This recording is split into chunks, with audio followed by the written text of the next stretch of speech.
നമസ്കാരം. ഞാൻ Moideen Shah, Indian union കോൺഗ്രസിൻ്റെ പ്രസിഡന്റ്. ബഹുമാന്യരെ, നിങ്ങൾക്കെല്ലാവർക്കും എൻ്റെയും എൻ്റെ ഗ്രൂപ്പിൻ്റെയും അഭിനന്ദനങ്ങളും ആശംസകളും. ഇപ്പോൾ CPIMൻ്റെ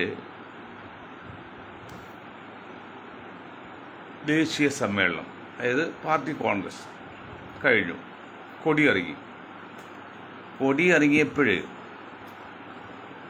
മുദ്രാവാക്യം വിളിച്ചത് RSS BJP സിന്ദാബാദാണ് വിളിച്ചതും അത് ഏറ്റ് സഖാക്കൾ ചൊല്ലി എന്നൊക്കെ ഒരു ചാനൽ വാർത്ത കണ്ട്. എനിക്കത് കൃത്യമായിട്ട് മനസ്സിലാക്കാൻ പറ്റില്ല, സത്യത്തിൽ കിട്ടിയില്ല. ഏതായാലും CPIMും BJPയും തമ്മിൽ, BJP RSS തമ്മിൽ, സംഘപരിവാർ തമ്മിൽ ഒരു അഭേദ്യമായ രഹസ്യ ബാന്ധവമുണ്ട്. കൊടുക്കൽ വാങ്ങലുണ്ട്. കാരണം നിങ്ങൾ ഈ സഖാക്കൾ ആരെയാണ് വിഡ്ഢികളാക്കുന്നത്? ആകെ 24 നടന്ന പൊതു തെരഞ്ഞെടുപ്പിൽ 1.76% വോട്ടാണ് CPIMന് കിട്ടിയിരിക്കുന്നത്. ഇന്ത്യയിൽ 100 വോട്ട് ചെയ്തിട്ടുണ്ടെങ്കിൽ 1.25 വോട്ടാണ് കിട്ടിയിരിക്കുന്നത് CPIMന്. അവർ പറയാണ് BJP എന്ന വർഗീയ പ്രസ്ഥാനത്തെ ഒഴിവാക്കുകയാണെങ്കിൽ CPIMന് സാധിക്കുള്ളൂ, ഞങ്ങളതിന് തയ്യാറാണെന്നൊക്കെ. അതൊക്കെ പറഞ്ഞാൽ അതൊന്നും എനിക്ക് കുറ്റമൊന്നുമില്ല, കാരണം എന്നല്ലോ. പക്ഷെ നിങ്ങൾ ആകെ 1.76% വോട്ടാണ് കിട്ടിയിരിക്കുന്നത്. അതുകൊണ്ട് എങ്ങനെ ചെയ്യാൻ പറ്റും? ഇതൊക്കെ പോട്ടെ, CPIMൻ്റെ അഖിലേന്ത്യാ സെക്രട്ടറി ആയിട്ട് തിരഞ്ഞെടുക്കാൻ ശ്രമിച്ചപ്പോഴേ മഹാരാഷ്ട്രയിൽ നിന്ന് ഒരാൾ വന്നു. അതിനേക്കാൾ സീനിയർ മോസ്റ്റ് ആരാണ്? MA ബേബിയാണ്. അവിടെ ബേബിക്ക് കൊടുക്കണമെന്ന് പറഞ്ഞത് നല്ല കാര്യം, സഖാക്കളെ, നല്ല കാര്യം. അങ്ങനെയെങ്കിൽ ഞാൻ അതിനെ പൊളിച്ചെടുക്കാം. ഇത് ചില കാരണവന്മാർ സുഖലം എടുക്കുമ്പോൾ പിച്ചും മെയും പറയും. അപ്പോൾ ഇങ്ങോട്ട് പൈസ കിട്ടാനുള്ള കാര്യം പറയുമ്പോൾ മക്കൾ പറയും, അച്ഛൻ ഇടയ്ക്കിടയ്ക്ക് പോകുന്നുണ്ട്. അങ്ങോട്ട് കൊടുക്കാനുള്ള കണക്ക് പറയും, അച്ഛൻ ഓർമ്മക്കുറവാണ്. അതുപോലെ നിങ്ങൾക്ക് അനുകൂലമായ സാഹചര്യത്തിൽ നിങ്ങൾ ശരിയാക്കും, നിങ്ങൾക്ക് അനുകൂലമല്ലെങ്കിൽ ആ നിയമം പറ്റും. ഉദാഹരണം പറഞ്ഞാൽ വളരെ ലളിതമാണ് എൻ്റെ ചോദ്യം കമ്മ്യൂണിസ്റ്റുകളോട്. തിരുവനന്തപുരം മേയർ തെരഞ്ഞെടുപ്പ് കഴിഞ്ഞു 4 പ്രാവശ്യം ജയിച്ചു വന്ന ഒരു സീനിയർ വനിത ഉണ്ടായില്ലോ, സീനിയർ വനിത. അവർക്ക് കൊടുക്കാതെ ഇന്നലെ ഫസ്റ്റ് ചാൻസ് വന്ന 20 വയസ്സോ മറ്റോ ഇല്ലാത്ത ഒരു പെൺകുട്ടിക്ക്, യുവതിയായിട്ടില്ല, ഒരു പെൺകുട്ടിക്ക് നിങ്ങൾ മേയർ സ്ഥാനം കൊടുത്തില്ലേ? അത് നിങ്ങൾ കണ്ട പോയിന്റ് എന്താണ്? ആ സീനിയർ ലേഡി എന്ന് പറയുന്നത് തലയിൽ തട്ടെടുത്ത സ്ത്രീയാണ്. അത് നമുക്ക് പറ്റൂല. നമുക്ക് സവർണ നായർ പോലെ മുകളിലേക്കുള്ള വർഗമായിരിക്കണം. അത് ആര്യ അന്തർജനം പോലെ ആര്യയുണ്ട്, നായർ വിഭാഗമാണ്, കുഴപ്പം ചെറുപ്പമാണ്, ഇതാണ്. അപ്പോൾ അതുകൊണ്ട് കണ്ണടിച്ച് ഇരുട്ടാക്കരുത് സഖാക്കളെ, അത് ഇരുട്ടാക്കരുത്. ഇന്ന് ഒരു ഒരു പരാതി വന്നു കോൺഗ്രസിനെ കുറിച്ച്. ഉമ്മൻചാണ്ടി കാലത്ത് വയനാട്ടിൽ 15 ഏക്കർ സ്ഥലം സെൻറ്റിന് 10 രൂപയിലേക്ക് കൊടുത്തു. 100 സെൻറ്റിന് 100 രൂപക്ക് 1500 രൂപ 15 ഏക്കറിന്. അതെന്തൊരു അഴിമതിയാണ്, അല്ലെങ്കിൽ എന്തൊരു സ്വജനപക്ഷപാതമാണ്. അത് തെറ്റ് തന്നെ, സംശയമൊന്നുമില്ല. പക്ഷെ അപ്പം ഞാൻ ചോദിക്കട്ടെ, നിങ്ങൾ എന്ന് പറഞ്ഞാൽ മുഹമ്മദ് പുരോഹിതന്, സന്യാസിക്ക് RSന് 3 ഏക്കർ സ്ഥലം, കണ്ണായ സ്ഥലം തിരുവനന്തപുരത്ത് കൊടുത്തില്ലേ? ആക്കുളം എന്ന് പറഞ്ഞാൽ ഇപ്പം ലൂലുവൊക്കെ ഇതിൻ്റെ അടുത്ത്, ലൂലുവൊക്കെ വരുന്നത് കണ്ടുകൊണ്ട് അവിടെ കൊടുത്തത് 3 ഏക്കർ സ്ഥലമേ. അവിടെ കോടി വിലയുണ്ട് സെൻറ്റിന്. 3 ഏക്കർ എത്രയും 300 സെൻറ്റാടി 300 കോടി രൂപയില്ലേ? ഇതിപ്പോൾ 15 ഏക്കർ ഉണ്ടെങ്കിൽ എത്ര ഉണ്ടാവും? 1 ലക്ഷം വെച്ച് കൂട്ടിയോ, എന്നാലും എത്ര വരുമോ? അപ്പോൾ ആരും ഇക്കാര്യത്തിൽ വ്യത്യസ്തരല്ല. അത് കോൺഗ്രസ് ഭരിച്ചാലും കമ്മ്യൂണിസ്റ്റ് ഭരിച്ചാലും അവർക്ക് ഇഷ്ടപ്പെട്ട ആൾക്കാർക്ക്, സവർണർക്കും സവർണ ക്രിസ്ത്യാനിക്കും എന്തും കൊടുക്കാൻ തയ്യാറാണ്. അതൊരു പിന്നോക്കനോ അല്ലെങ്കിൽ ദളിതുകൾക്കോ അല്ലെങ്കിൽ ന്യൂനപക്ഷ മുസ്ലിങ്ങൾക്കോ കൊടുക്കാൻ പറ്റില്ല. എന്തൊരു വിരോധാഭാസമാണ് ഇപ്പം നടക്കുന്ന. ഞാൻ ഈ ഉണ്ണി ബാലകൃഷ്ണൻ ഉണ്ട്, ഇപ്പോൾ റിപ്പോർട്ട് ചാനൽ, അയാൾ പഴയ പരിചയമുള്ളൊരു പത്ര റിപ്പോർട്ടറുടെ കുറേ കാര്യങ്ങൾക്ക് അറിയാം. ഉണ്ണി ബാലകൃഷ്ണൻ ചോദിക്കട്ടെ, ബാലകൃഷ്ണ എല്ലാം ഒരു ഇത് തുറന്ന് പറയുന്ന ആളാണല്ലോ. നിങ്ങൾ ഏറ്റവും കൂടുതൽ ഭൂസ്വത്തുള്ളത് ഗവൺമെൻറ് കഴിഞ്ഞാൽ പിന്നെ വഖഫാണെന്ന് പോയിന്റ് പറഞ്ഞു. എന്നിട്ട് 9 ലക്ഷം കാര്യം എന്ന് പറഞ്ഞു. 3.3 ലക്ഷം ഉള്ളതാണ് വേറെ ഇത് കണക്ക് വരുന്നത്. ഓക്കെ, അപ്പോൾ 20 കോടി ഏക്കറുള്ള ക്രിസ്ത്യൻ സഭയുടെ കത്തോലിക്ക സഭയുടെ കാര്യം നിങ്ങളിത് മറന്നുപോയതാണോ അത് ബോധപൂർവ്വം മറച്ചതാണോ? മറന്നുപോകാൻ സാധ്യമില്ല, കാരണം നിങ്ങൾ അത്ര മണ്ടനൊന്നുമില്ല, കാര്യങ്ങൾ വരെ പറയുന്നല്ല. അത് വിട്ടുപോയോ? നിങ്ങൾ മാത്രമല്ല, ഇത് 10,000 ആൾക്കാർ പങ്കെടുക്കുന്ന ഒരു മുസ്ലിം പുരോഹിതൻ്റെ പ്രസംഗത്തിൽ അദ്ദേഹം പറഞ്ഞ് സർക്കാർ കഴിഞ്ഞ ഏറ്റവും കൂടുതൽ വഖഫിൻ്റെ സ്വത്താണ് ഇന്ത്യയിലുള്ളത്. ഈ ഇടവും മണ്ട കോമരങ്ങളെ, നിങ്ങൾ ഇങ്ങനെയുള്ള അതിനിർണായകമായ സന്ദർഭങ്ങളിലും സമയത്തൊക്കെ പറയുമ്പോഴേ നിങ്ങൾക്ക് അറിയാമെങ്കിൽ മാത്രമേ ഉള്ളൂ. ഇന്നലെ ഞാനൊരു മൊഴിയാക്ക് താക്കി കൊടുത്തിട്ടുണ്ട്, അറിയാമെങ്കിൽ മാത്രമേ പറയൂ, അല്ലെങ്കിൽ പറയരുത്. ഇവിടെ 20 കോടിയോളം സർക്കാർ ഭൂമി ബ്രിട്ടീഷുകാർ പാട്ടത്ത് കൊടുത്ത് 75 വർഷം 90 വർഷത്തേക്ക് കണ്ണായ സ്ഥലങ്ങൾ ക്രിസ്ത്യൻ സമുദായം ആകെ ഉള്ളത് കേരളത്തിലുള്ള, ബാക്കി അവിടെ ഇവിടെ ഒറ്റ തെറ്റേ ഉള്ളൂ. പിന്നെ എങ്ങനെയാണ് ഇന്ത്യയുടെ എല്ലാ കണ്ണായ പട്ടണങ്ങളിലും സ്ഥലം കിട്ടുന്നത്? ആൾക്കാർ പോലും ഇല്ല. 20 കോടി. ആ 20 കോടി എന്ന് പറയുമ്പോൾ ഇത് കേൾക്കണം നിങ്ങൾ. കാരണം ഇന്നിപ്പോൾ നമ്മുടെ ഫാദർ തേലക്കാട്ട്, അദ്ദേഹം ഒരു മാന്യനായ മനുഷ്യത്വമുള്ള ഒരാളാണ്. നമ്മൾ പല പരിപാടി ഞാൻ വിളിക്കാണ്ട് വരാറുമുണ്ട്. അദ്ദേഹം ഇന്ന് പറഞ്ഞു, ക്രിസ്ത്യൻ സമുദായം മുസ്ലിം സമുദായമായിട്ട് ഭയങ്കര അകൽച്ചയുണ്ടാക്കാൻ അകന്നുകൊണ്ടിരിക്കുക, അത് അപകടമാണെന്ന് പറയും. അതുകൊണ്ട് ഞങ്ങൾ പറയാതിരുന്ന ഇക്കാര്യങ്ങളൊന്നും ഇപ്പോൾ എങ്ങനെയാണ് പറയാതിരിക്കുന്നത്? അപ്പോൾ ആകെ നമുക്ക് 800 കോടി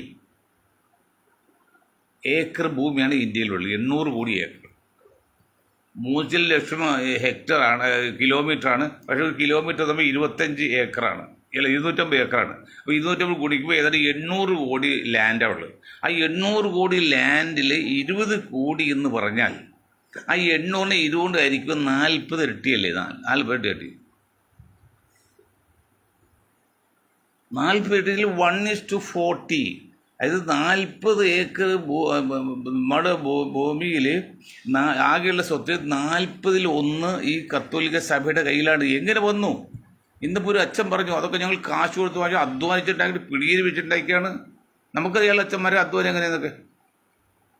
40-ൽ 1 ആകെ സ്വത്ത് 40 എങ്ങനെ വന്നു? അതെന്തേ മാണി ഉണ്ണി ബാലകൃഷ്ണൻ മറന്നുപോയി, ഈ മൊയിലാർ മറന്നുപോയി? പറയുമ്പോൾ എല്ലാം പറയട്ടെ, അല്ലേ ഒന്നും പറയരുത്. അത് വഖഫിനാണെങ്കിൽ 700-ൽ 1.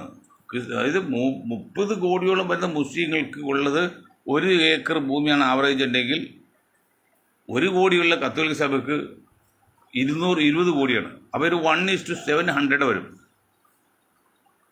അങ്ങനെയൊക്കെ വ്യത്യാസമുണ്ട്. അതെല്ലാം ഇവർ പിടിച്ചെടുക്കും. ഈ സംഘപരിവാർ നിങ്ങൾ എത്രയൊക്കെ പുണ്യാളം ചമഞ്ഞാലും എത്രയൊക്കെ മര്യാദ കാത്തിരുന്നാലും ഇരിക്കാൻ പറഞ്ഞ് കിടന്നാലും നിങ്ങൾ ഇതെല്ലാം പിടിച്ചെടുക്കും. ഞങ്ങൾക്ക് എതിർക്കാൻ ഒരു പരിധിക്കുള്ളിൽ പറ്റിയില്ല. ഞങ്ങൾ എതിർക്കും, നിങ്ങൾക്ക് വേണ്ടി വാദിക്കും, പക്ഷേ ഒരു പരിധി വരെ നടക്കുള്ളൂ. അതേ സ്ഥലത്ത് നിങ്ങൾ കാണിച്ച വഞ്ചന യാതൊരു ബന്ധവുമില്ല. ഇത് ഞങ്ങൾ പറയണം, യാതൊരു ബന്ധവുമില്ല. ഒക്കെ ഭൂമിയായിട്ട് ക്രിസ്ത്യൻ സഭയ്ക്കോ പാതിമാർക്കോ യാതൊരു ബന്ധവുമില്ലാത്ത കാര്യമാണ്. അതിന് വേണ്ടി നിങ്ങൾ എത്ര ആഹ്ലാദമായിട്ടാണ്, അങ്ങനെ ആഹ്ലാദമായിട്ട് ആഘോഷിച്ചപ്പോഴേ മധ്യപ്രദേശിൽ പിന്നെ ആ തല്ലിട്ടായതൊക്കെ പോലീസ് സഹായത്തോടെ. ഇന്നിപ്പോൾ ദീപിക എഴുതിയല്ലോ സുരേഷ് ഗോപിയെ കുറിച്ചൊക്കെ മോശമായിട്ടൊക്കെ. അതാണ് ഇരിക്കുന്ന കൊമ്പ് മുറിക്കുന്ന പരിപാടി നിങ്ങൾ കാണിച്ച് നിങ്ങൾ ചെയ്ത് മഹാമണ്ഡത്തരമാണെന്ന് ഏതാനും ദിവസം മുമ്പ് നമ്മൾ പറഞ്ഞു. സഭയോട് നമുക്ക് യാതൊരു ഇഷ്ടക്കുറവില്ല, നമുക്ക് സന്തോഷമുള്ളൂ, ബഹുമാനമുള്ളൂ, ആദരവുണ്ട്, ആരാധനയില്ല. അള്ളാഹുവിന് മാത്രം. അന്ന് ഞങ്ങൾ പറഞ്ഞല്ലേ, നിങ്ങൾ ഇരിക്കുന്ന കൊമ്പ് മുറിക്കാണ് നിങ്ങൾ ചെയ്ത് മണ്ടത്തരാണ്. ഇപ്പം പെരിച്ചാഴി പാടത്ത് സൂക്ഷിക്കുന്ന നെല്ലും പെരിച്ചാഴി ഉള്ളാടൊക്കെ കൊണ്ടുപോകുമ്പോൾ ഇതെല്ലാം സംഘപരിവാർ എടുക്കും, യാതൊരു സംശയക്കാര്യത്തില്ല. കൊടുത്തേ തരൂ, കാരണം തേക്കൊന്നുമില്ല. അപ്പോൾ നിങ്ങൾ എന്തു ചെയ്യും? ഏത് കോൺഗ്രസ് എം പിമാരെ വെല്ലുവിളിക്കും? ഒരു മാത്യു സാമുവൽ വെറും പത്രപ്പുറത്ത് പറ്റുള്ളൂ. അവനൊക്കെ തിരഞ്ഞെടുത്ത ഇന്ത്യൻ നാഷണൽ കോൺഗ്രസിൻ്റെ ലക്ഷങ്ങൾക്ക് ഭൂരിപക്ഷമുള്ള എം പിമാരൊക്കെ വെല്ലുവിളിക്കുകയാണ്. അവനങ്ങനെ വേണം, IB ഇങ്ങനെ വേണം, അതൊരു ശാപമാണ്. ഇത് പോയി നോക്കണം, ഇന്നലെ പറഞ്ഞോണ്ട്. അപ്പം അങ്ങനെ വരുമ്പോൾ കാര്യങ്ങളും വസ്തുക്കളും നിങ്ങൾ വസ്തുനിഷ്ഠം മനസ്സിലാക്കി അപകടം. പിന്നെ ഈ മുസ്ലിം ലീഗിനെ സംബന്ധിച്ച് എനിക്ക് ഇപ്പോൾ വെള്ളാപ്പള്ളിയോട് എനിക്കൊരു ചെറിയ താല്പര്യം തോന്നാണ്. കാരണം ഞങ്ങൾ എത്ര കാലമായി ഈ കള്ളന്മാരോട്, ഈ മുസ്ലിം ലീഗ് തങ്ങളുള്ള കള്ളന്മാരോട് പറഞ്ഞത് ഇത് ബഹുസ്വരതയുള്ള രാജ്യമാണ്, 6008 ജാതികളാണ്, ആയിരക്കണക്കിന് മതങ്ങൾ ഗ്രൂപ്പുകളാണ്, നിങ്ങൾ ആ ജാതി പേര് മാറ്റി ഒരു പ്രസ്ഥാനം ഉണ്ടാക്കുന്നത് എത്ര നാളായി ഈ നികൃഷ്ടന്മാരോട്. ഞാൻ നികൃഷ്ടെന്ന് പറയും, അത്ര മോശമായിട്ട് പറയും, വെള്ളപ്പള്ളിവർക്കും മോശമായിട്ട് പറയും. അതോ എത്ര നാളായി നിങ്ങൾ മാറ്റാൻ പറഞ്ഞിട്ട് പേര് മാറ്റാൻ പറഞ്ഞു. നിങ്ങൾ ഇത്ര നാണം കിടന്ന് ആ മുസ്ലിം എന്ന വാക്ക് നിങ്ങളുടെ രാഷ്ട്രീയ പാർട്ടി ഉപയോഗിച്ചിട്ടില്ലേ? ഇപ്പം ഇന്നാൾ ഒരാൾ പറഞ്ഞ് ഇവരൊക്കെ ക്രിസ്തുദേവൻ ഉണ്ടായത് ചാട്ടവാറ അടിക്കും ഇവരെയൊക്കെ. പക്ഷേ ക്രിസ്തുവനില്ലല്ലോ, ഇനി വരാൻ പോകുന്ന മഹദി ഇമാമാണ്. മഹദി വരുമ്പോൾ ഇവർ ചാട്ടവാറ അടിക്കുന്നതാണ്. അപ്പോൾ വേറെ കാര്യമുണ്ട്, ദ്രവിച്ച് അസ്ഥി കൂടെ മാത്രം, അസ്ഥി കൂടെ മാംസം ഇല്ലാത്തതിൽ അടിച്ചിട്ട് കാര്യമല്ലേ? ഈ നിലക്ക് പോലെ 10-25 വർഷം അസ്ഥി കൂടെ മാത്രമേ മുസ്ലിം. ഇപ്പോൾ ഈ ഇന്ത്യൻ യൂണിയൻ മലപ്പുറം ലീഗ് എന്തെങ്കിലുമുണ്ട്, ഇനി അതും ഇല്ലാതെ വരും. കാരണം അവർ പോക്കതാണ്. അവർ വാസിൽ ഒരു തെറ്റ് ചെയ്യുന്നില്ല, വളരെ മര്യാദക്കാരും മാന്യന്മാരാണ്. അവർ ചെയ്ത് മണ്ടൻ ദുഷ്ടന്റെ ഫലം ചെയ്ത പോലെയാണ്. നിങ്ങൾ പേരൊന്ന് മാറ്റ്, എന്നിട്ട് വെള്ളാപ്പുഴ മുമ്പിലൊക്കെ തലയുയർത്തി നിൽക്ക്. ഞങ്ങൾ ദേശീയധാരയിലാണ്, ഞങ്ങൾ ദേശീയ രാജ്യം ഉൾക്കൊള്ളുന്ന രജിസ്ട്രേഡ് രാഷ്ട്രീയ പാർട്ടിയാണ്, ദേശീയ പാർട്ടിയാണ്. നിങ്ങൾ പിന്നെ മിണ്ടില്ല. നിങ്ങളെ മുസ്ലിം എന്ന വാക്ക് മാറ്റിയിരുന്നെങ്കിൽ ലീഗ് ഇട്ടോ, പിന്നെ വെള്ളാപ്പള്ളി മിണ്ടില്ല, ആരും മിണ്ടില്ല. ഇതിപ്പോൾ ഇത് ആ ജാതി പാർട്ടി ഉപയോഗിച്ചിട്ടാണ്. ഇത് മുസ്ലിം ലീഗിൻ്റെ ജാതി പേര് മാറ്റാൻ പറഞ്ഞാൽ അത് ഏത് കാലത്താണ് ഇനി ലീഗുകാർക്ക് മനസ്സിലാകുന്നത്? അത് ഉപദേശിക്കാൻ ഒരു മണ്ടത്തലന്മാരും കാക്കാമല്ല മുസ്ലിം സമുദായത്തും ഇല്ലേ, അല്ലെങ്കിൽ മറ്റ് രാഷ്ട്രീയ പാർട്ടി ഇല്ലേ, കോൺഗ്രസ് ഇല്ലേ എന്ന് അത് അവർ മനസ്സിലാക്കുന്നു. അന്നേ അവർ രക്ഷപ്പെടുള്ളൂ. അല്ലാതെ 10 വോട്ട് ഹിന്ദു സമുദായം പറയ പോലെ 10 വോട്ട് കിട്ടാൻ വേണ്ടി പള്ളിയുടെ കയറപ്പോലെ അവർ അമ്പലത്തിൽ കയറപ്പ് പറയുന്നു, ഹിന്ദുത്വം പറയുന്നു. നിങ്ങൾ പറഞ്ഞത് വേറെ രീതിയല്ലേ? 10 വോട്ട് കിട്ടാൻ വേണ്ടിയുള്ള നിങ്ങൾ ചെയ്യുന്നത്. അത് മാറ്റി നിങ്ങൾക്ക് ഇരട്ടി കിട്ടും. ഞങ്ങളെപ്പോലൊക്കെ ഇവിടെ വരാൻ തയ്യാറാന്നേ. നിങ്ങളെ പേര് മാറ്റിയാൽ മതി, ജാതി പാർട്ടിയിലൊന്നും വരാൻ പറ്റില്ല, അത് മാറ്റും. അതുപോലെ അത് ലീഗിന് മനസ്സിലാകാത്ത കാര്യം എന്ന് മനസ്സിലാകാത്ത അന്ന് രക്ഷപ്പെടുള്ളൂ. അതുപോലെ ഇന്ത്യൻ നാഷണൽ കോൺഗ്രസ് ഞങ്ങൾ പറഞ്ഞിട്ട് അതും കള്ളന്മാരെന്ന് പറയാണ്, വിഷമം കൊണ്ട് പറയാം, അല്ലാതെ അവർ നന്നാകാൻ വേണ്ടിയാ. ഈ 543 സീറ്റുള്ള ഇന്ത്യൻ പാർലമെന്റിലേക്ക് ഈ വയനാട്ടിൽ നിന്ന് മുസ്ലിങ്ങൾക്ക് മുസ്ലിം ലീഗിൻ്റെ ഭൂരിപക്ഷമുള്ള അവർ കാലിൻ്റെ അടിയിൽ വന്ന് ജയിച്ച് അർമാദിച്ചപ്പോൾ അത് തെറ്റാണെന്ന് ഒരു കോൺഗ്രസ്സുകാരും മനസ്സിലാകുന്നില്ലല്ലോ. ഒരു കോൺഗ്രസ്സുകാരും മനസ്സിലാകില്ല. എന്തുകൊണ്ടാണ് മൊയ്തീൻ ഷാ പറയുന്നത്? എനിക്കല്ലേ കോൺഗ്രസ് വിരോധമുണ്ടോ, അല്ലെങ്കിൽ രാഹുൽ ഗാന്ധി വിരോധമുണ്ടോ? എന്നിട്ട് ഞങ്ങൾ രാഹുൽ ഗാന്ധിയുടെ ഗ്രൂപ്പ് നിന്നിട്ട് മറ്റ് ഗ്രൂപ്പിൽ സംഘടിപ്പിച്ച് അവർക്ക് സപ്പോർട്ട് ചെയ്യാമാണ്. ഈ വീടാറെ മതിലിൽ വലിയ താങ്ങ് കൊടുക്കും പോലെ ഞങ്ങൾ താങ്ങ് കൊടുക്കുകയാണ്. അതിനാണ് ഇന്ത്യൻ യൂണിയൻ കോൺഗ്രസ് രൂപീകരിച്ചത്. അല്ല, ഞങ്ങൾക്ക് MP MLA ആകാനില്ല, ഞങ്ങൾ മത്സരിക്കില്ല, പഞ്ചായത്ത് മെമ്പറുമില്ലാവില്ല. ഈ കോൺഗ്രസ് സോണിയ കോൺഗ്രസിന് ശക്തി പകരാൻ വേണ്ടി, താങ്ങാൻ വേണ്ടിയാണ് ഞങ്ങൾ ഈ ഇന്ത്യൻ യൂണിയൻ കോൺഗ്രസ് ഉണ്ടാക്കുന്നത്. കാരണം സോണിയ കോൺഗ്രസ് യോജിക്കാത്ത ഒരുപാട് കോടിക്കണക്കിന് കോൺഗ്രസ്സുകാർ ഇന്ത്യയിലുണ്ട്. അവർ വേറെ BJPയിലേക്കോ മറ്റേ കമ്മ്യൂണിസ്റ്റോ പോവില്ല. അപ്പോൾ അവരെല്ലാം യോജിപ്പിച്ച് ഒരു സ്റ്റേണാക്കിയിട്ട് അല്ലെങ്കിൽ ശക്തിയാക്കിയിട്ട് നിങ്ങൾക്ക് സപ്പോർട്ട്, നിങ്ങൾ ഭരിച്ചോ, നമുക്ക് ഭരണമൊന്നും വേണ്ട. പക്ഷെ നിങ്ങൾ മനസ്സിലാക്കണം എന്തുകൊണ്ടാണ് മൊയ്തീൻ ഷാ ഗ്രൂപ്പ് പറഞ്ഞത് 541 സീറ്റുള്ള ഇന്ത്യൻ പാർലമെന്റിലേക്ക് രാഹുൽ ഗാന്ധി പ്രിയങ്ക ഗാന്ധി വയനാട് മത്സരം തെറ്റായി പോയി എന്നുള്ളത് പറഞ്ഞാൽ നിങ്ങൾക്ക് മനസ്സിലായില്ലെങ്കിൽ, അല്ലെങ്കിൽ മനസ്സിലാകുന്ന കാറുണ്ടെങ്കിൽ മാത്രമേ നിങ്ങൾ നന്നാവുള്ളൂ. കാരണം ഒരു പാർലമെൻറ്റ് മെമ്പറായിട്ട് പാർലമെൻറ്റിൽ എത്തിയാൽ മതിയെങ്കിൽ ഒരു വോട്ട് ജയിച്ചാലും മതി, ഒരു കുഴപ്പമില്ല. അങ്ങനെ എത്തിയപ്പോഴല്ലോ 241 പകുതി 543 പകുതി 272 സീറ്റ് കിട്ടണ്ടേ? അത് നിങ്ങൾ കൊണ്ടുവന്ന് ഹിന്ദുത്വം പറയുന്നത്, നിങ്ങൾ ഹിന്ദു പറയുന്നത് നിങ്ങൾ കൊണ്ടുവന്ന് ഈ മുസ്ലിം ലീഗിൻ്റെ കാലിൻ്റെ അടിയിൽ വന്നിട്ട്, ഇടയെന്ന് പറയാൻ തെറ്റില്ല, അടിയിൽ വന്ന് നിങ്ങൾ എളുപ്പവഴി നോക്കിയപ്പോഴേ തീർന്നില്ലട്ടോ, അവരോട് തീർന്നില്ലേ? അത് ഇന്നിപ്പോൾ ഒരു ചർച്ച കണ്ട് അന്ന് ഞങ്ങൾ പറഞ്ഞു ഇന്ത്യ മുന്നണിയൊന്നല്ല, നിങ്ങൾക്കിവിടെ UP ഉണ്ടല്ലോ, യുണൈറ്റഡ് പ്രോഗ്രസീവ് അലയൻസ്, ഞങ്ങളുണ്ടാക്കിയത് ഇന്ത്യൻ പൊളിറ്റിക്കൽ അലയൻസാണ്, IPA, ഇന്ത്യൻ പൊളിറ്റിക്കൽ അലയൻസ്. നിങ്ങളുണ്ടാക്കി UPA, united political alliance, UPA, ഐക്യ പാർട്ടി അല്ല, എന്താണ് യുണൈറ്റഡ് ഐക്യമാണ്, അലയൻസും കൂട്ടല്ലേ. ഉപ്പ എന്ന് പറയുമ്പോൾ യുണൈറ്റഡ് പൊളിറ്റിക്കൽ അലയൻസ് എന്നാണ് എൻ്റെ ഓർമ്മ. UPA എന്നുണ്ട്, അലയൻസ് സഖ്യമാണ്, യുണൈറ്റഡ് ഏതാണ്ട് സഖ്യമാണ്. അപ്പോൾ രണ്ടും കൂടി ഇങ്ങനെ വന്നു ആകട്ടെ, അതൊന്നും ചിന്തിക്കാനുള്ള ബുദ്ധിയൊന്നും ഇല്ലല്ലോ. അപ്പൊ യു പി എ ആ സംഘടന പോലെ നിലവിലുണ്ടായ പ്രസ്ഥാനല്ലേ, ആ പ്രസ്ഥാനം ഡെവലപ്പ് ചെയ്താൽ പോരെ. അത് പുതിയൊരു പ്രസ്ഥാനത്തേക്ക് എനർജി മുഴുവൻ അതിനുവേണ്ടി കളഞ്ഞ് ആ പേരുണ്ടാക്കാൻ വേണ്ടി. ഇപ്പൊ പറയണം പടം ഇത് വേണ്ട, പഴയ യു പി എ തന്നെ മതി. ഇത് പ്രതിപക്ഷത്തിലെ മറ്റ് പാർട്ടികൾ കോൺഗ്രസ് പറഞ്ഞായിട്ട് ഇന്നിപ്പോൾ വാർത്ത ഉണ്ട്. എന്താ പോകുന്നത്, എന്താ ചിന്തിക്കുന്നത്? ഇത്രയും അതിനിർണായകമായി കടന്നു പോകുന്ന, സങ്കീർണമായി കടന്നു പോകുന്ന ഇന്ത്യൻ രാഷ്ട്രീയത്തിൽ ഈ മുസ്ലിം ലീഗിന് സംഘപരിവാറിനെ എതിർക്കാണ്ട് എന്ത് കോപ്പിന്, എന്ത് കൈയുള്ളു, എന്ത് ചിന്തയുള്ളു, എന്ത് പ്രവർത്തനമുള്ളത്? ഈ ഷാജികൾ ആവേശം കൊണ്ട് പ്രസംഗിക്കുന്നതല്ല. ഷാജി സംഘപരിവാറിൻ്റെ യുക്തിക്കും തന്ത്രത്തിനും ടെക്നിക്കിനും ചതിവിനും ഒക്കെ പകരമായിട്ട് നിങ്ങൾ എന്താണ് കണ്ടുവച്ചിരിക്കുന്നത്? മുസ്ലിം ലീഗാണ് ഇന്ത്യയിലെ ഈ 30 കോടി വരുന്ന മുസ്ലിങ്ങൾക്ക് ചില്ലറയായി മൊത്തമായിട്ട് ശക്തി വരുന്നത്, അല്ലെങ്കിൽ ആളെന്ന് പറയുന്നത്. നിങ്ങൾ എന്ത് സന്നഹമാണ്? ഈ കൊച്ചു കേരളത്തിൽ പോലും എത്രയെല്ലാം സ്ഥലത്ത് ആയുധ സംഭരണം വെച്ചത് ഏതെങ്കിലും പോലീസ് അന്വേഷിക്കാൻ എടുക്കുന്നുണ്ടോ? എന്നിട്ട് PC ജോർജ് ഈരാറ്റുപേട്ടയിൽ കേരളത്തിൽ 2 മടങ്ങ് കത്തിയാളുടെ ഡിറ്റക്ടർ കുറഞ്ഞത് അത് പാറമടയിൽ ഉപയോഗിക്കുന്നതാണ്.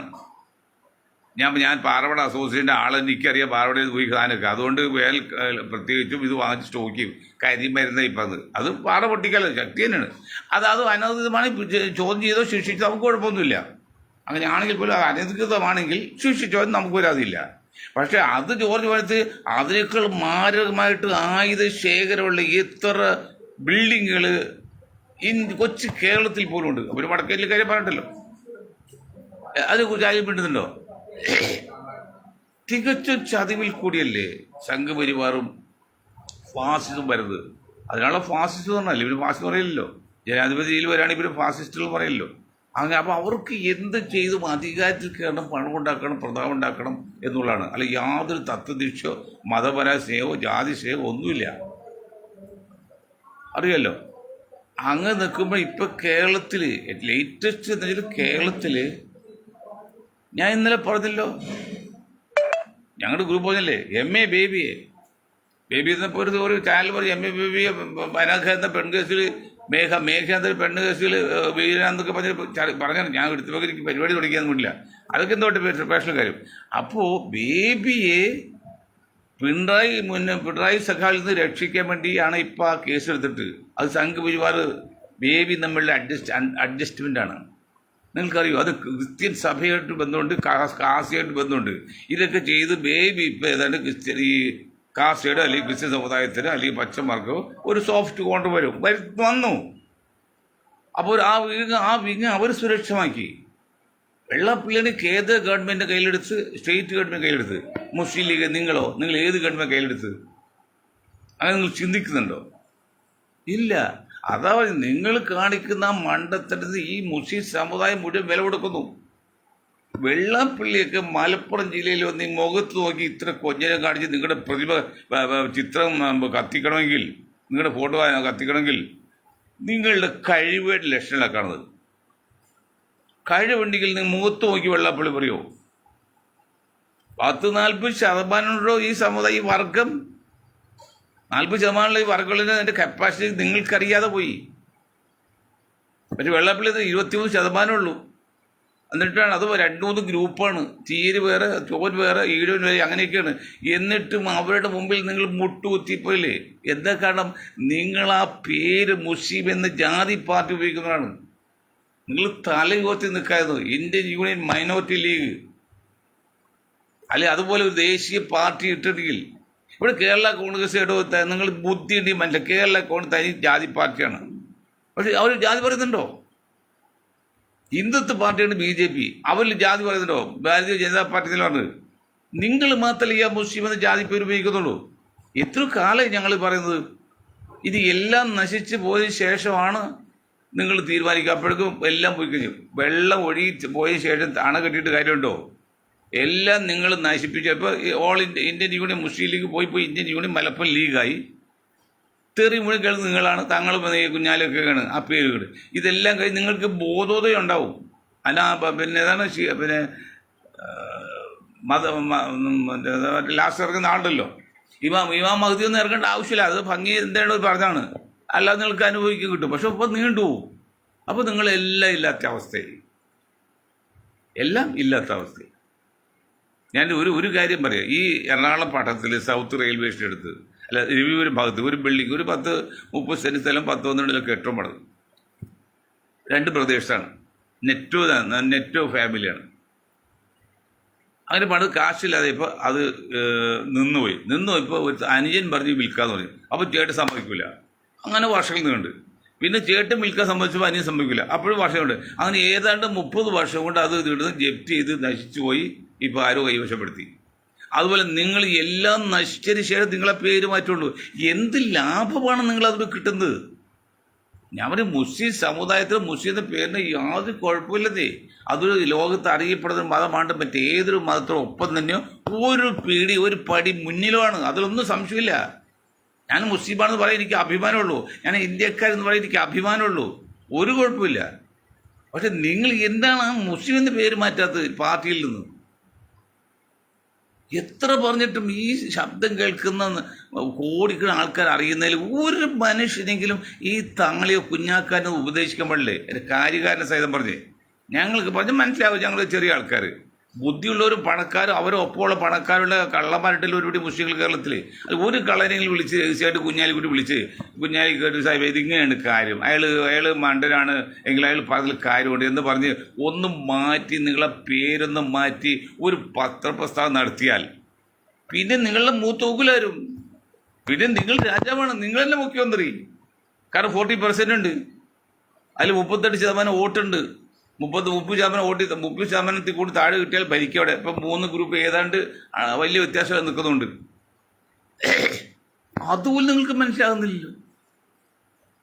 അപ്പോൾ നിങ്ങൾക്കെന്നല്ല, നിങ്ങൾ ആ മുസ്ലിം എന്ന കെയർ ഓഫിൽ നിങ്ങൾ നക്കാപ്പിച്ച് കിട്ടാൻ വേണ്ടി കോൺഗ്രസ് കൂടെ നിന്നിട്ട് നക്കാപ്പിച്ച് വാങ്ങിച്ച് നിങ്ങൾ രക്ഷപ്പെടും ഒരു പണിയെടുക്കാതെ. ബാക്കിയുള്ള സമുദായത്തെ അത് നിങ്ങൾ നോക്കുന്നില്ല.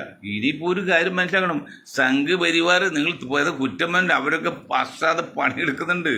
24 മണിക്കൂർ ലക്ഷം ആൾക്കാർ പ്രവർത്തിക്കുന്നതിന് വേണ്ടി. നിങ്ങളോ ഇത് 100 വർഷം കൊണ്ട് എന്ത് ചെയ്ത് സമുദായത്തിന് വേണ്ടി, അല്ലെങ്കിൽ ഈ പാർട്ടി വളർത്താൻ വേണ്ടി? ഇപ്പം ഏതായാലും ഒരു കാര്യം, ആ ബീരാൻ സാഹിബിൻ്റെ മകൻ ഹാഫിസ് ബീരാൻ, അതെ ഹാഫിസ്, ആ വക്കീൽ ഡൽഹി ചെന്ന് പഠിച്ച് ഡൽഹി ചെന്ന് പ്രാക്ടീസ് ചെയ്ത് ഡൽഹിക്ക് മനസ്സിലാക്കി നിയമമൊക്കെ അറിയാവുന്നതുകൊണ്ട് ബീരാൻ സാഹിബ് മകനൊക്കെ ആയതുകൊണ്ട് എന്തോ അല്പസ്വല്പ കാര്യങ്ങൾ ലീഗിന് വേണ്ടി ഡൽഹിയിലൊക്കെ നടത്താനുള്ള ഒരു സാധ്യത കാണുന്നുണ്ട്. അത് വളരെ നേട്ടമാണ്. അതുപോലെ കഴിവുള്ളവർ വഹിക്കണമെന്ന്. നിങ്ങൾ കമ്പ്യൂട്ടർ വിദഗ്ധന്മാർ ഇത് വഹിക്കണം. കേരളത്തിൽ മുസ്ലിം സമുദായം കമ്പ്യൂട്ടർ വിദഗ്ധന്മാർ ആയിരക്കണക്കിനുണ്ട്. അതിൽ 10 ആൾ വിളിച്ചിട്ട് കമ്പ്യൂട്ടർ ഇത് കൊടുക്ക്. ഞാൻ നിങ്ങളോട് പറഞ്ഞില്ലേ, കമ്പ്യൂട്ടർ പണ്ട് മനുഷ്യൻ കമ്പ്യൂട്ടർ വേണ്ടി ചിന്തിച്ചിരുന്നു. ഇന്ന് കമ്പ്യൂട്ടർ മനുഷ്യ വേണ്ടി ചിന്തിരിക്കൂ.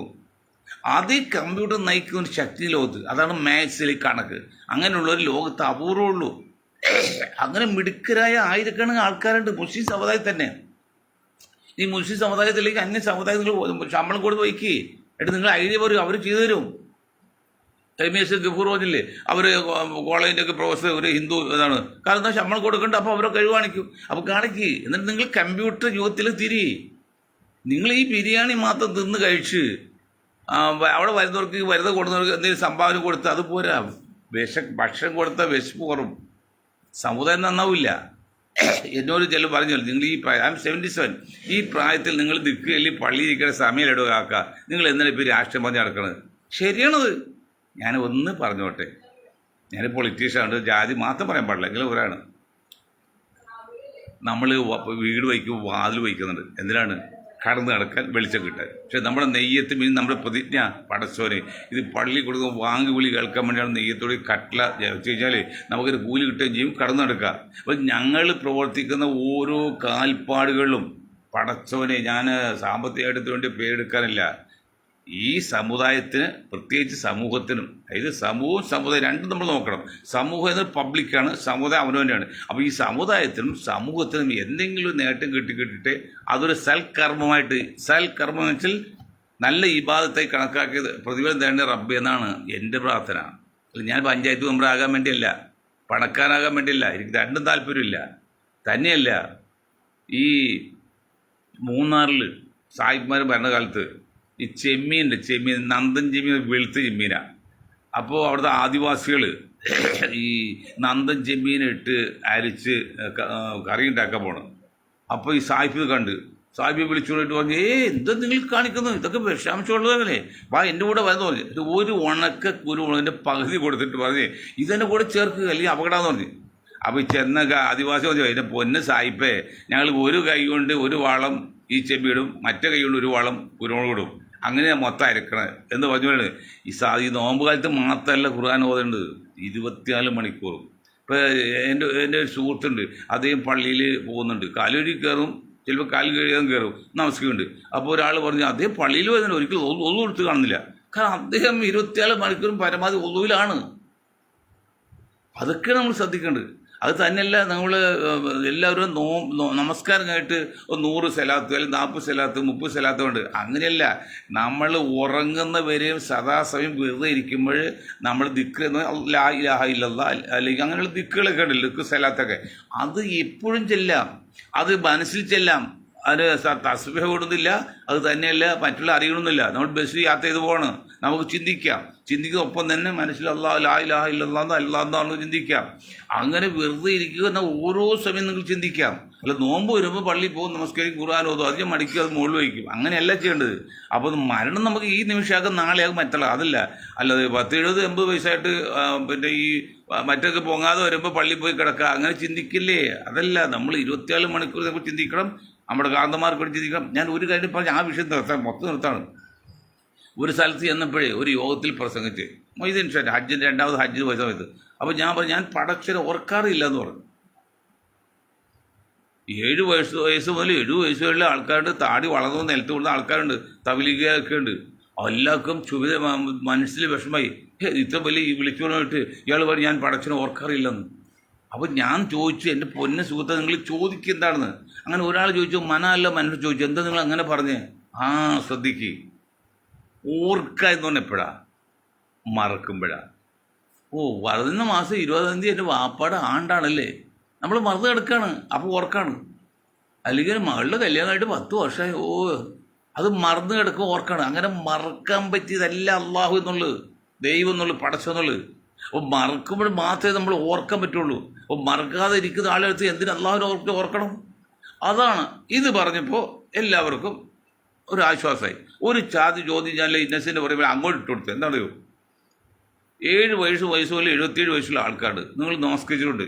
നിങ്ങൾ നമസ്കരിക്കുന്ന കൂട്ടിൽ എപ്പോഴെങ്കിലും പിന്നെ കണ്ണീര് വന്നിട്ട് ചോദിച്ചു, അല്ലെങ്കിൽ ചോദിച്ചാലോ അതൊന്നുമില്ലാന്ന്. എന്നാൽ യഥാർത്ഥ ഭക്തൻ ഈ ഈശ്വര വിശ്വാസി യഥാർത്ഥ ഭക്തൻ തക്ബീർ ചൊല്ലി അല്ലാഹു അക്ബർ കൈ കെട്ടിക്കഴിഞ്ഞല്ലോ, അവനും അവൻ്റെ റബ്ബും മാത്രമാണ് അവിടെ മുൻപിൽ, വേറെ ആരുമില്ല. അപ്പോൾ അവൻ്റെ കണ്ണ് അടഞ്ഞു പോവുകയാണ്. അടഞ്ഞിട്ട് ഉൾക്കണ്ണുകൊണ്ട് അവൻ റബ്ബിനെ കണ്ടു കഴിയുമ്പോൾ അവൻ്റെ എല്ലാ ദുഃഖഭാരങ്ങളും ക്ഷയം അവന് കണ്ണിൽ കുട്ടി കണ്ണുനീര് വരും. സുഹൃത്തുക്കളെ, നിങ്ങൾ തഴമ്പൊക്കെ ഉണ്ടാവും, താടി ഉണ്ടാവും, മൂട്ടിയെടുത്ത് വണ്ണൊക്കെ ഉണ്ട്. പക്ഷെ നിങ്ങൾ ആലോചിച്ചു, സ്വയം മനസ്സാക്ഷി ചോദിച്ചോക്കെ, നിങ്ങൾ 70 കൊല്ലം നമസ്കരിച്ചിട്ട് നമസ്കാരം മധ്യേ എന്നെങ്കിലും ഒരു തുള്ളി കണ്ണീര് വന്നിട്ടുണ്ടോ? അങ്ങനെ ഒരു തുള്ളി കണ്ണീര് വരാത്ത നമസ്കാരം അള്ളാഹു തമ്മിൽ എന്താ ബന്ധമാണ്? മനസ്സുകൊണ്ട് അറിയണം, മറ്റുള്ള കാണിക്കല്ല. നമസ്കാരം മുണ്ടിയെടുത്ത മുണ്ടും തഴമ്പും പോരാ, ഹൃദയശുദ്ധിയോടുകൂടി അള്ളാഹുവിൻ്റെ മനോമുകുരത്തിൽ മനസ്സാകുന്ന കണ്ണാടിയിൽ കണ്ട് കൈകെട്ടി നമ്മൾ ഫാത്തിഹ ഓതുമ്പോൾ പടച്ചോനെ ഞാൻ നിൽക്കുന്നത് എല്ലാത്തിനും വലിയവനായ റബ്ബിൻ്റെ മുമ്പിലാണ്, എൻ്റെ എല്ലാം അറിയുന്നവനാണ്, തെറ്റുകൾ ചെയ്യുന്നവനെങ്കിൽ നാഥ നീയല്ല മറ്റൊരു ആശ്രമില്ല, അവിടെ എന്നെ രക്ഷിക്കണേ എന്ന് പറഞ്ഞിട്ട് പ്രാർത്ഥിക്കുമ്പോൾ മനസ്സുകൊണ്ട് പ്രാർത്ഥിക്കും, കണ്ണീര് അറിയാതെ വരും. സുഹൃത്തെ, ഒരു ഗ്ലിസറിനും വേണ്ട. ഞാൻ ആ വാക്ക് നിർത്താം. അപ്പം അങ്ങനെയൊക്കെ ഒന്ന് ശ്രദ്ധിക്കുന്നത് പറയാണ്. ഏതായാലും നമ്മുടെ വിഷയം ഇതാണ്. UDFിൻ്റെ ഭരണത്തെക്കുറിച്ച് പറയുമ്പോൾ വരുന്ന ഇലക്ഷനിലെല്ലാം ഇനി ഒരു 2050 വരെയെങ്കിലും, 2050 ഞാൻ ജീവിച്ചിരിക്കില്ല, ഓക്കെയാണ്, പക്ഷേ രണ്ടുപേരെങ്കിലും UDFിനെ അല്ലെങ്കിൽ കോൺഗ്രസ് മുന്നണിയെ കേരളത്തിൽ തകർക്കാൻ സാധ്യമല്ല. ഇനി സംഘപരിവാരും കമ്മ്യൂണിസ്റ്റ് പാർട്ടിയും ക്രിസ്ത്യൻകളും മുസ്ലിങ്ങളും ഒക്കെ കൂടിക്കോട്ടെ, ഒക്കെ കൂടിയാലും LDFിന് ഭരണം കിട്ടാൻ പോകുന്നില്ല, BJP തൽക്കാലം ഭരിക്കാൻ പോകുന്നില്ല. കാരണം വെച്ചാൽ ആകെയുള്ള 40% വോട്ടർമാരിൽ അതിൽ 95% UDF ചെയ്യാൻ തീരുമാനിച്ചിരിക്കുക. കാരണം കമ്മ്യൂണിസ്റ്റ് പാർട്ടിയുടെ ഈ ഒരു ഇരട്ടത്താപ്പും പിന്നെ മുസ്ലിങ്ങൾ മറന്നുപോയി, മറന്നുപോയി. അറിയാമല്ലോ, കുറേ നാൾ ഇപ്പോൾ 2ാമത്തെ ഇലക്ഷൻ ശേഷം പ്രത്യേകിച്ച് മറന്നുപോയി.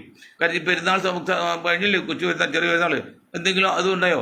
അപ്പം അങ്ങനെ വരുമ്പോൾ അതിൽ 95% മുസ്ലിങ്ങളും ഈ ജയശങ്കറും PC തോമസും മനസ്സിലാക്കാൻ പറയാണ്. ഏതിൽ 95% മുസ്ലിം വോട്ട് ചെയ്യുന്നത് UDF ആണ്. അത് UDF എതിർപ്പ് അനുകൂലമുണ്ടോ അല്ലെങ്കിൽ LDF എതിർപ്പോടില്ല. അതിൻ്റെ സാഹചര്യം ഞാൻ പല പ്രാവശ്യം പറഞ്ഞിട്ടുണ്ട്. അന്ന് പറഞ്ഞാൽ 39% വോട്ട് മുസ്ലിങ്ങളുടെ വോട്ടാണ് കേരളത്തിൽ. അതിൽ 30% പോലും കിട്ടിക്കഴിഞ്ഞാൽ ഭരിക്കാം. 3 മുന്നണി ഇപ്പോൾ ഉള്ളതുകൊണ്ട്. അപ്പോൾ ആ നിലക്ക് സുരക്ഷമാണ്. പക്ഷെ ഏത് നിലക്കും ഇനി കോൺഗ്രസ് പാർട്ടിയിൽ ചില ഗ്രൂപ്പ് ദിവസം കാണിച്ച് എന്തെങ്കിലും കൊച്ചു ക്രിയകൾ ചെയ്താൽ പോലും അതിനെ കവർ ചെയ്തു പോകും ഈ വോട്ടിൻ്റെ ശതമാനം കൊണ്ട്. അപ്പോൾ അടുത്ത 2050 വരെയെങ്കിലും ഇന്നത്തെ കണ്ടീഷൻ ഇനി ഒരു LDF ഇനി ഒരു BJP കേരളത്തിൽ വരില്ല. ഞങ്ങൾ ഗ്യാരണ്ടി പറയാണ്. അത് കണക്ക് സഹിതമാണ്. അപ്പോൾ അതുകൊണ്ട് നിങ്ങൾ ഭയപ്പെടേണ്ട, സംശയിക്കാൻ വേണ്ട. പിണറായി സഖാവൊക്കെ തൽക്കാലം മാറി നിൽക്കട്ടെ. ബേബി സഖാവ് മാറി നിൽക്കട്ടെ. ബേബി സഖാവിൻ്റെ പ്രവൃത്തി അതാണല്ലോ. 1.7%, 1.76% ആകെ വോട്ട് കമ്മ്യൂണിസ്റ്റ് പാർട്ടി ഇന്ത്യയിൽ കഴിഞ്ഞ 24 ഇലക്ഷന്. അവരെ പറഞ്ഞത് ഇവിടെ വർഗീയതയൊക്കെ എതിർക്കാൻ ഞങ്ങളേക്ക് സാധിക്കുള്ളൂ എന്ന് പറയും. അതൊക്കെ മണ്ടത്തിലാണ്. പോട്ടെ.